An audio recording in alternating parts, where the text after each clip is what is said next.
Hello, this is James Helm of Helm Enterprises, standing in the world's smallest Grand Canyon. It is a canyon that is small.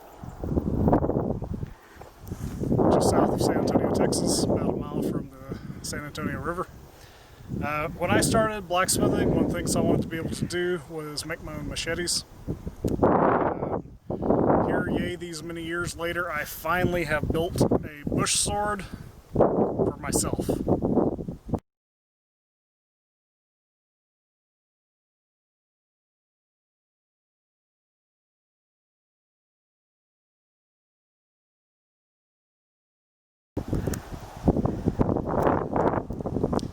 So we managed to decide to start filming right as the cold front hit, so there's going to be a lot of wind noise. I may actually have to reshoot. But it finally feels great. It feels great. It's been a hot October here in South Texas. Ready for a little bit of cool weather to blow in. Just in time for Halloween.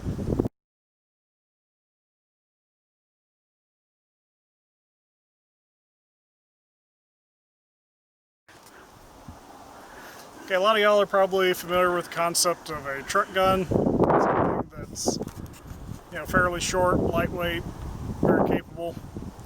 I make no claims as to whether this is my personal firearm or one that I'm borrowing for the video. Last year, Wason Johnny Sai asked my friend Tobin Nieto and I, who is my cameraman for the moment, if we'd be interested in providing a couple of blades for an article about truck swords. Same basic notion as a truck gun, just in blade form. Okay. So in the July-August 2019 issue of Survivor's Edge, featuring the naked Melissa Miller from Naked and Afraid. She's strategically covered. Strategically covered with a blade, which I believe she designed. Johnny wrote an article featuring blades by Tobin, myself, and a prototype of his that is now being produced by Tops Knives, the Kuma Kaje. My blade's on the left, Tobin's is on the right, Wason Johnny Sai's is in the middle.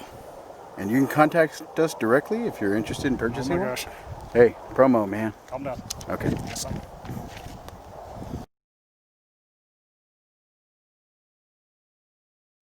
I grew up using machetes a lot on the family farm in central Texas, cutting brush, cutting briars, mesquite trees. I came to appreciate just how useful of a tool they are, but they're also usually the most cheaply, crappily made tool that you have. So I wanted to be able to make good ones when I started forging blades. And what I've been doing for the last several years is what I term a bush sword. So it fills the same role as a machete, it just does it a little differently, and I feel in a lot of ways better.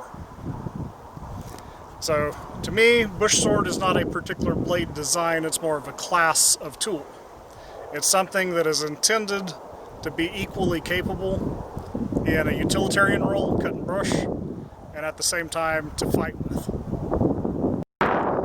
So this particular one that I made for myself is 80 CRV2 steel. It's very tough. I basically don't use anything else, except I do have a few projects. I use some 4140 that I still have left from making tomahawks out of it. But I almost exclusively use 80 CRV2 steel. It's a 16 to 18 inch blade. I think it's around 17, right in the middle. This is a sharp top with the false edge.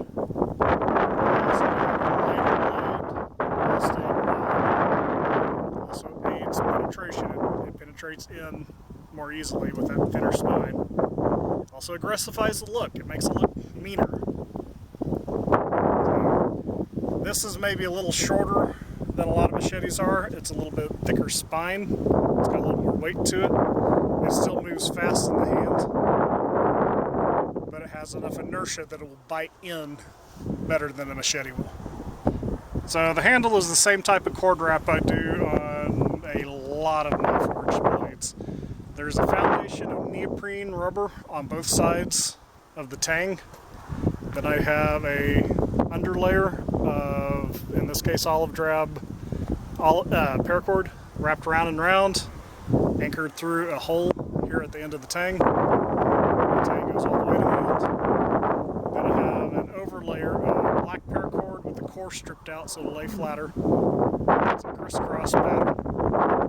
And then two 3-strand Turk's head knots at the front and back. That's all of that is impregnated with a system of epoxy. Boat builders epoxy. Our boat's waterproof? You hope so. So makes for you're basically building a composite material in place on the tang. It's waterproof, it's solid. You're not getting this cord back off without a grinder and a hammer and a lot of work. So I have larger than average hands, not the biggest, certainly not the smallest, but fair size gorilla paws. This handle is sized where I have plenty of room for my big hands. I can choke up right behind the front Turk's head knot for a little more speed. I can come out further on the handle for a little more leverage. So there's plenty of room for pretty much anyone's hands if you're not a giant. It widens as it gets to the butt, so it provides a good mechanical lock to keep the hand in place. The Turk's head knots, in addition to looking nice, they also provide mechanical locks. I've had people ask about guards.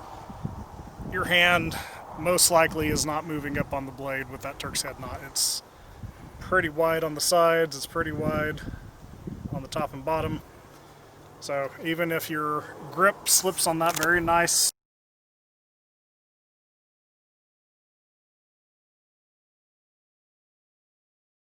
So if you're at all familiar with my work, you know I like to do big chopping blades, and most if not all of them are laid out along an elongated sine wave.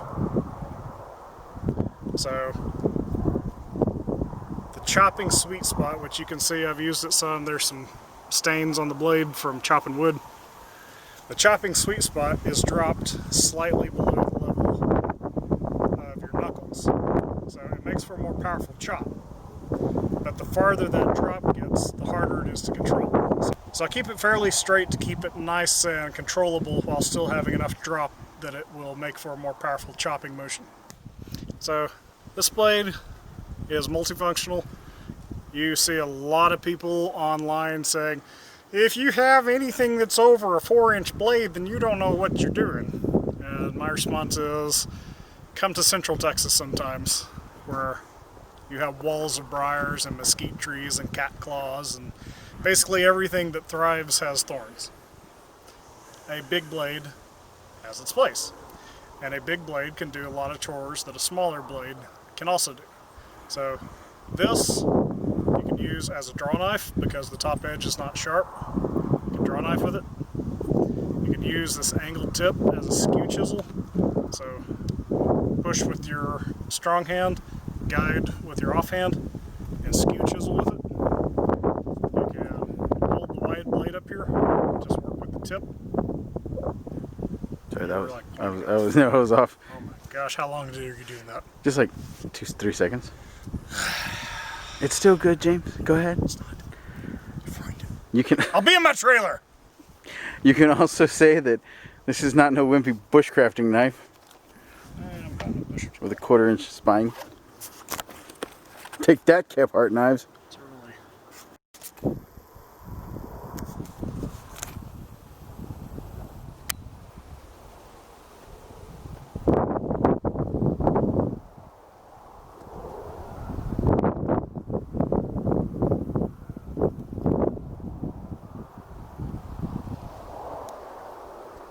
Entertainingly irritating. Entertainingly irritating. Go. That should become a production company motto. What? I'm For entertained. the videos. We're entertainingly irritating. I think that would work. There you go. I like All the right. idea. I mean, your situation is not necessarily my situation. Worry about your gear, not my gear.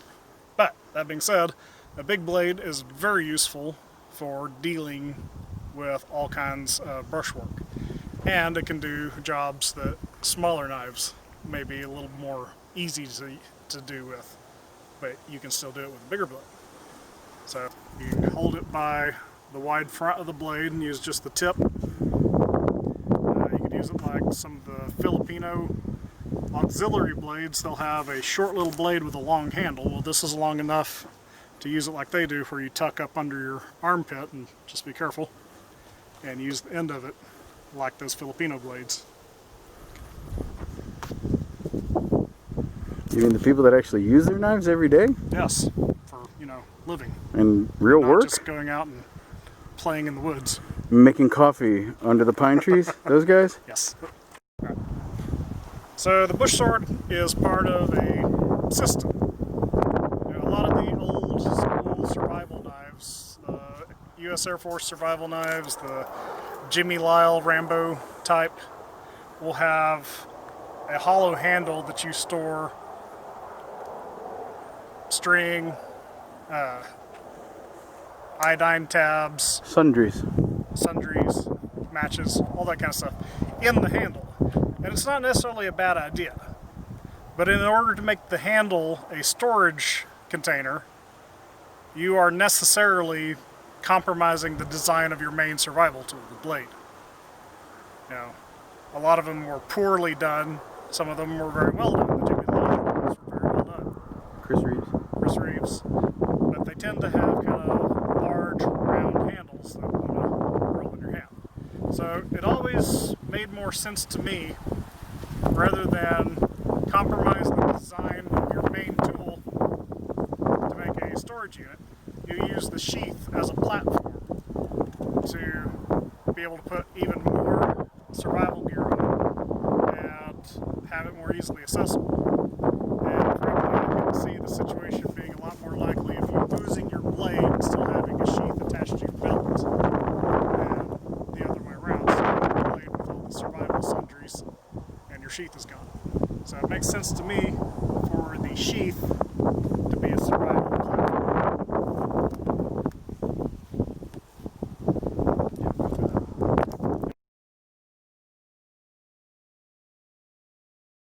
Okay. Go. So the basis for this survival platform is a sheath that's made out of Boltaron. Boltaron is very similar to Kydex. They're both thermoset plastic. I think I may have used the wrong term, but basically it softens up when it's heated and you roll it into shape. It's a thermoplastic. Okay. So it fits tightly around the blade. It's attached, the two halves of the sheath are attached with these eyelets. The eyelets make for an excellent attachment point for all kinds of different carry hardware. You can attach another smaller knife sheath on there. So you have an auxiliary knife. You can attach pouches to carry gear. You can attach paracord. I didn't measure it out when I wrapped it, but that's a lot of paracord there. It's just loosely tied on the end, so if I need a short piece, I can undo that, pull some off, cut the length I need, and then just tuck the end under again like that. It's set up with a couple of molly locks, so I can take the sling off and attach it onto the side of a molly backpack, or I can put the sling on very quickly, very easily. I also have a series of slots. They're hard to see because they're covered up right now by the paracord, but there's slots down the length of the blade that could also have various straps, carry slings, whatever, attached through the slots. So this is my personal blade. This rides around in my vehicle. So I took an old belt pouch that I used to carry my big old honking iPhone and other items around with me. Keys for doors that I use occasionally but not all the time. Writing implements, stuff like that. So this one got worn out. Not something that I want to be wearing on my belt and embarrassing my wife with my raggedness. So I attached it onto my truck sword sheath here, and inside of it I've got a basic redundant fire kit. There are several different ways of making fire. Right there. Easily accessible, sealed up in a Ziploc bag. So I also have fire kits like that in my go bag over there. Go bag over there. I carry a lighter. It's the same kit, but I have redundancies. I have the means of making a fire on my basic piece of equipment. So if I wanted to, I could have multiple pouches here. I actually saw a fellow with a similar idea on a machete sheath that was made out of two thin boards strapped together, and he actually had a bedroll wrapped around it. So he's also using it as a platform. Bolteron and Kydex sheaths are particularly good because of all the attachment points. So I like to think of it as a battle chassis to which you can attach all kinds of accessories to. They're very, very modular, very versatile. I love modular design.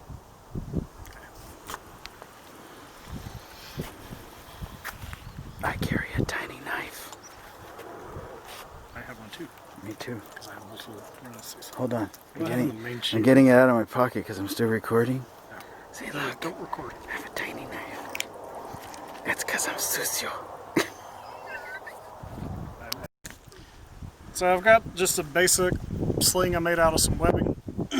Quick detach from the molly locks. I kind of like to wear long blades like this with the edge facing forward and kind of high and tight.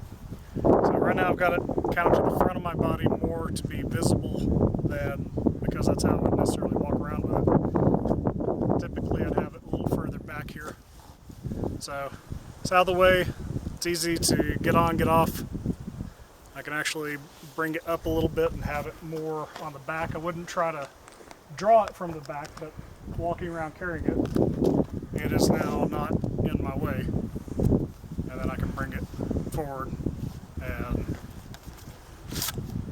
draw easily. This is also legal carry in Texas. In Texas, legal carry. Thank you, Knife Rights. Tobin and I both donate.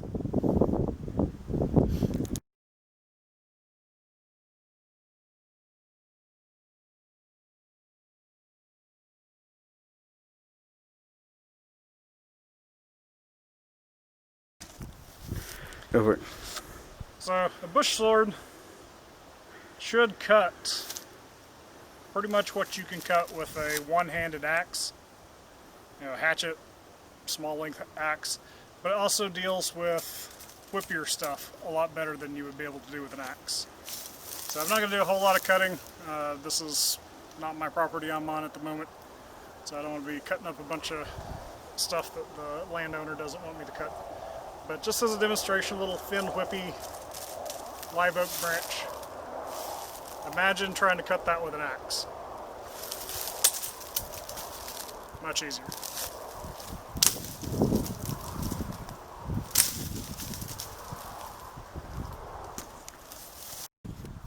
So we're approaching the end of 2020, a very interesting year in the May You Live an Interesting Life curse.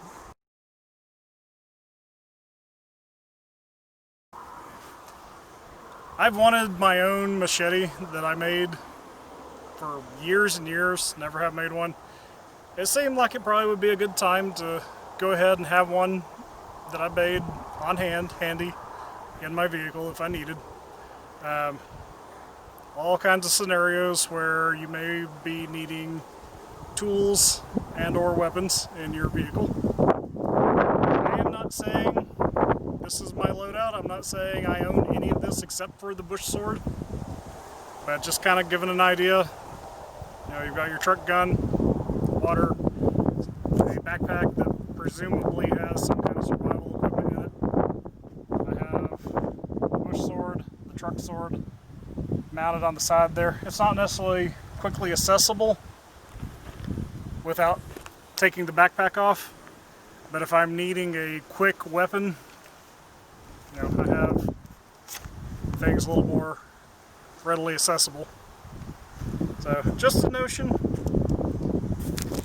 if the North Koreans hit us with an EMP and send us back to the Stone Age, I got a few options in having a big blade with some cordage, with some basic survival equipment readily available. Oh, you're forgetting the most important part. What's that? The stick. Which side is my stick on? Over here. Right there. And we got a throwing stick in case I come across any rabbits or squirrels or small chihuahuas running around. And in the post-apocalyptic world of 2021, every chihuahua counts. Yes.